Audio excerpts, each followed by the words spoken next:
Halloen! I dag skal vi snakke om Tromsø.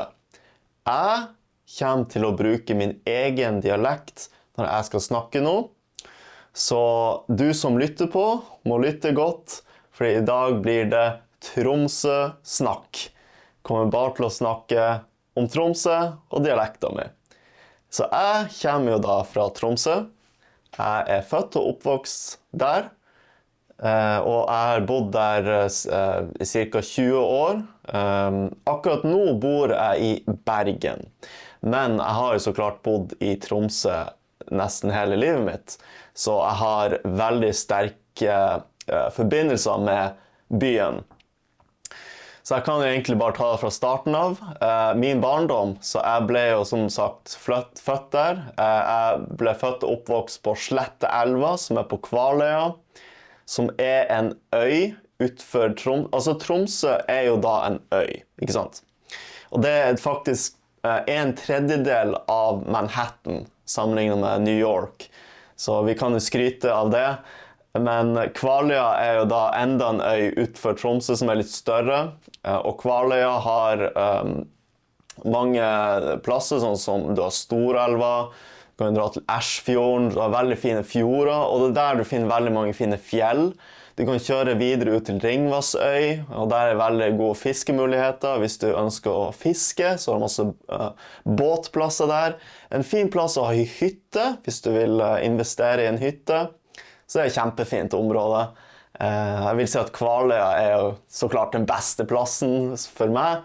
Men så klart, hvis du er fra Tromsø, så har du da forskjellige deler av Tromsø. Du har jo da Tromsdalen, du har da Kroken, altså fastlandet på andre siden av Tromsøøya. Så du har litt sånn polarisering der, fordi når du bor på Kvaløya, så tar det litt tid å komme seg til fastlandet. Altså først må du komme over til øya, selve Tromsøøya, og så må du komme deg over til fastlandet. Og det er så langt unna at hvis du er et barn, så er det ikke så vanlig å bli kjent med folk som bor helt borte der. Det kan være vanlig å bli kjent med folk som bor på Tromsøøya. Men du blir ikke å møte dem så ofte, med mindre du for eksempel spiller fotball, eller du er med i en altså med i noe sportsklubb som barn. Og da kanskje du må dra på trening borte ved Stakkevollene, som er ved Tromsøøya. Kanskje du skal trene, kanskje du skal kanskje drive med riding, med hest, og da må du jo bort til ved Hamna, som da er litt inn i øya på Tromsø. Ja, for du som lytter til meg nå og innvandrer, du forstår ingenting hva jeg snakker om. Jeg skjønner godt, nå bare forklarer jeg veldig detaljert hva Tromsø er for deg. Kanskje ikke så kjempeinteressant, men ja, veldig god lytteøvelse. Lytteøvelse når du skal lære deg dialekter. Fordi når du skal lære norsk, så er dialekter kan være en hindring for å komme deg videre. Det spørs hvor du bor. Hvis du er innvandrer og du skal komme og bo en plass i Norge, så vil du alltid måtte tilvenne deg dialekter. Og jeg vil jo egentlig si, basert på det jeg har hørt, er at Tromsø-dialekter er blant de lettere dialektene. Grunnen er at vi snakker veldig sakte, skjønner du? Jeg snakker sånn, og så har vi sånn høyt tonefall. Så jeg kommer fra Tromsø, jeg liker å spille fotball, jeg liker å gå ut på tur, ikke sant? Så vi snakker litt sånn, jeg er fra Tromsø, sånn. Og da er det litt lettere å følge med, fordi vi snakker sakte, og vi har veldig høyt tonefall. Sammenlignet med for eksempel Stavanger, der er det veldig mye mumling. Jeg kommer fra Stavanger, ikke sant? Og da, Tromsø-dialekter er litt altså jeg prøver ikke å rakke ned på Stavanger-dialekter. Det er en veldig ok dialekt, men Tromsø-dialekter er en veldig grei start som innvandrer hvis du må flytte hit. Så klart, Oslo er jo den letteste dialekten. Det er jo den jeg bruker vanligvis i videoene mine. Så det er jo på en måte forskjellige dialekter du kan velge mellom. Men når du finner en jobb, så må du så klart lære deg dialekter du er i området med. Så, nå snakket jeg meg bort fra det jeg egentlig skulle snakke om, som var min barndom. Så ja, jeg ble jo... jeg bodde jo hele livet mitt på Sletteelva. Så vi hadde jo da en hytte som vi kjørte til, og vi fisket med båt, som var veldig fint. Så jeg var veldig heldig med å ha en oppvekst der jeg fikk fiske, og jeg fikk gå mye i naturen, det var mye snø på vinteren, så jeg fikk gå masse på ski. Så jeg lærte meg så jeg har da gått mye på fjellet med slalomski, jeg har gått også på langrenn. Jeg har faktisk ikke fjellski, som er litt rart når du er nordlending. Jeg hadde bare twin tips, som var slalomski, fordi jeg likte å hoppe litt og ha det gøy. Jeg gikk ikke så mye på tur med skiene på fjellet, hvis du skjønner hva jeg mener. Men det er veldig vanlig å ha fjellski for å komme seg opp på fjellet. Man må være veldig forsiktig på grunn av snøskred som kan oppstå når du går på ski. Så obs når du skal gå på ski. Ja, og jeg har jo da gått på både barneskole og ungdomsskole og videregående på Kvaløya. Så jeg er jo ordentlig kvaløyværing, som er litt sært. Noen kaller det for Monkey Island, som da betyr... Det har bare med at vi er liksom litt sånn utenfor byen. Vi er liksom ikke Tromsø sentrum. Og det er jo litt søtt, fordi Tromsø er en veldig liten by. Nå er det vel kanskje 80 000 mennesker i området til Tromsø. Tromsø by har vel kanskje 60 000 mennesker. Som ikke er så mye sammenlignet med andre land. Men i Norge generelt så er 60 000-70 000 mennesker ganske mye, faktisk. Jeg tror vi er på topp 10 av by, på størrelsen med by. Jeg tror kanskje topp 10 eller topp 15. Så ja, i Norge har vi ekstremt mye areal, men lite folk. Så derfor kan jo dette skje, ja. Men ja, som sagt, jeg har jo da hatt all min utdanning i Tromsø. Til og med tok jeg en bachelor i kjemi på UiT, det er Norges arktiske universitet. Så ja, jeg har en kjemi-bachelor som jeg ikke bruker. Ja, men jeg har undervist norsk ganske mye, i snart 10 år. Jeg har studert på deltid, norsk som andrespråk, så jeg har veldig mye erfaring i dette i norsk for innvandrere. Yes, og så tenkte jeg å flytte over til generelt i Tromsø. Jeg ville snakke om dagens situasjon i Tromsø. Så du som ser på nå, kanskje du har hørt om at Tromsø har begynt å bli veldig populær for turister. Og dette er en ny ting. Da jeg var liten, da jeg var, 5 år, som da er 25 år siden, så var det ikke så mange turister.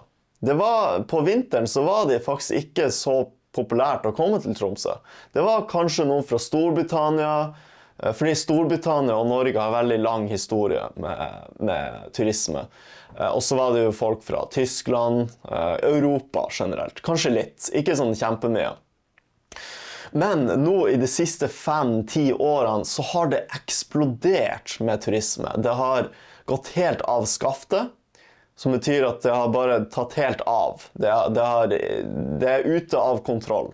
Det er så mange turister at det er nesten ikke mulig å finne et hotell hvis du skal ta en spontantur til Tromsø på vinteren. Hvis du skal komme til Tromsø, la oss si, jeg vet ikke, november, kanskje 20. november. Ikke sant? 20. november. Du bare sier, jeg har lyst til å ta en helgetur til Tromsø. Glem det. Du finner ikke noe hotell. Du finner hotell eller Airbnb på kanskje 3 eller 4 000 kroner per natt. Det er faktisk, i høysesong, så kan det være 5 000 kroner per natt, som er helt hinsides, som er helt ekstremt.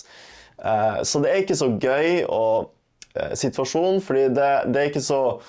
Det er ikke bare oss nordmenn som kan bli litt irritert, fordi det er også for turister. Ikke sant? Når turist og skal komme til Tromsø og betale 4000 kroner for å bare overnatte en natt. Og så ikke nok med det, maten er jo ekstremt dyr i Tromsø. Fordi vi må jo importere all maten. Det er jo veldig lite lokal... Hvis det er lokalmat, sånn som fisk, kveite fra nærområdene, steinbit, du har torsk. Torsk er kjempevanlig i Nord-Norge. Selv det er dyrt. Fisk er dyrt. Jeg vet ikke hva som er rimelig pris, annet enn flatbrød på Rema 1000, eller dagligvarehandelen. Du kan kjøpe kneippbrød og kanskje en pakke med smør og smøre deg en matpakke. Men å dra på en restaurant, du må jo minst betale 200 kroner for bare en rett. 250-300 kroner er vel mer normalt. Og så er det jo øl eller drikke, og da blir det over 100 kroner. Du har 150 kroner for en øl. Så bare det baller på seg, som betyr at det bare blir mer og mer. Og det blir så mye at hvis du kommer til Tromsø som turist, så må du ha penger. Du må ha masse penger. Og det er faktisk, jeg tror ikke at backpacker har bare gitt opp. De klarer ikke å komme hit. De bare finner Tromsø alt for dyrt. Jeg må kjenne noen og bo hos noen for å faktisk bo her som student. Hvis du skal komme på besøk. Så ja, med mindre du er du er kjemperik, masse gryn, så kan du slite litt. Så ja, det er jo litt trist. Vi i Tromsø klager ganske mye, fordi vi synes det blir som Venezia i Italia. Det blir litt sånn en by der vi må begynne å ha turistskatt. Og så nå er det problemer med pirattaxi, som betyr at folk kjører ulovlig med turister for å se på nordlys. Så de finner en van, og så har de ekstremt høye priser, kanskje 1000-2000 kroner for å bare kjøre et par timer for å lete etter nordlys. Og de tjener gryn på det her. Jeg tror faktisk det er mer enn 1000. Jeg tror det er snakk om 3-4 000. Det er så mye penger for å bare lete etter nordlys, at det er helt latterlig. Og jeg har hørt om folk som turister som ber altså hvis du drar til, for eksempel til Ringvassøy, til et lite område med et par hytter, og hvis hyttene har lys inne, hvis det er lys, så kan turister banke på døra og si, hei, kan du skru av lyset? Fordi vi har lyst til å se på nordlyset ute, og det er ikke bra hvis det er lys. Altså, det er så ekstremt. Se for deg, altså, og at turister kommer og ber deg skru av lyset for å se på nordlyset. Da skjønner man at nå blir det litt for mye. Nå blir det... Turistene kan ikke bare være en turistby. Det må jo også være andre ting. Altså, Tromsø har en lang historie med næring, vi har fisking, vi har masse utdanning, veldig bra universitet. Hvis du ønsker å komme til Tromsø, så er det å studere kjempebra. Så Tromsø har så mye å by på. Og det er jo fantastisk natur. Du kan gå på ski, du kan gå på turer. Du har også masse plasser å kjøre til. Du kan kjøre til Senja, du kan kjøre til Lyngen. Du kan også kjøre, så klart det er jo et stykke å kjøre, men hvis du kjører til Bodø for eksempel, det er et stykke da. Så kan du også kjøre videre til Lofoten, som tar kanskje 8-9 timer. Du kan kjøre til Alta, du kan kjøre opp til Finnmark. Du har mange plasser å kjøre til fra Tromsø. Så hvis du bor i Tromsø og har en bil, så har du mange muligheter. Så det skal ikke bare være en turistby, i min mening. Jeg vil si at det er veldig mange plasser rundt Tromsø som også bør være turistattraksjoner. Det at man bare skal være i Tromsø som turist er jo litt kjipt, fordi det er alt for mange på en plass. Ja, jeg tror jeg skal stoppe der om turisme. Jeg tror jeg skal ha en annen video om det senere. Det er endeløse snakk om turisme. Men uansett, jeg tenkte å slutte denne videoen med å snakke om dialekter i Tromsø. Så Tromsø-dialekter er jo da spesiell. Vi har da lang erfaring med, eller ja, vi har jo lang historie med dialekter. Det som er misforståelsen med Tromsø-dialekten, er at det ikke er nynorsk. Ok? Jeg vil bare konstatere dette. Altså, det er noen trekk ved Tromsø-dialekten som er nynorsk, som betyr at det er enkelte ting som ligner på nynorsk. For eksempel, ikke, jeg vet ikke, altså, jeg kan ikke akkurat på sånn med en gang, men det er pronomen, dere, ikke sant? Vi sier dere, dere. Jeg skal ta en annen video der jeg snakker mer spesifikt om Tromsø-dialekter, men generelt, nynorsk er ikke likt Tromsø-dialekter i det hele tatt, når du går dypere inn i vokabularet. Fordi vi bruker veldig mye bokmål i Tromsø-dialekter, og det som kjennetegner de fleste dialektene i hele Norge, er at de blir mer og mer likt Oslo-dialekter. Grunnen til det er at vi er veldig knyttet sammen i Norge. Vi ser mye på TV, vi ser mye på nyhetene, og alle nyhetene og TV-programmene er for det meste på Oslo-dialekter. Det har vært mer populært å ha dialektene inn i kringkasting, eller i podcast, i video, i forskjellig radio og så videre, så er jo dialekter så klart en del av hverdagen, men som man ser at man slutter å si ikke, man sier bare ikke. Noen begynner å si dere i stedet for dere, og man hører også, når man flytter fra Tromsø, så begynner man å knote, man begynner å blande inn bokmål, ord inn i dialekten sin, så blir det knoting. Ja, når man blander dialekt. Og sånn er det, men dialekter er som sagt ikke så vanskelig å lære seg. Når du hører på meg, kanskje du til og med forstår mye av det jeg sier, for jeg snakker ikke så kjempefort.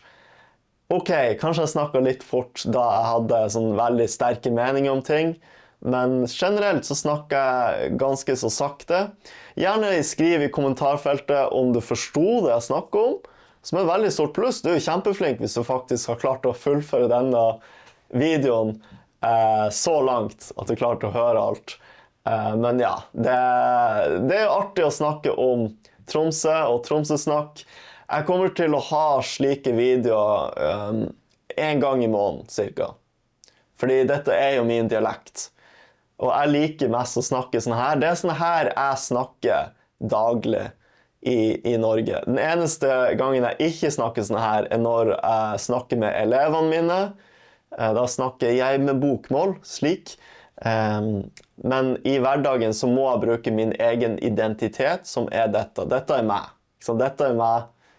Jeg er mest komfortabel med å snakke sånn her. Særlig når jeg snakker med andre nordmenn, da må jeg snakke sånn her. Det er sånn det er. Men jeg er veldig glad for at du hørte på meg nå, og jeg gleder meg til å se deg igjen neste gang. Og jeg håper du har en fin dag videre, og jeg håper også at du vurderer å reise til Tromsø, kanskje besøke. Gjerne planlegg, som sagt.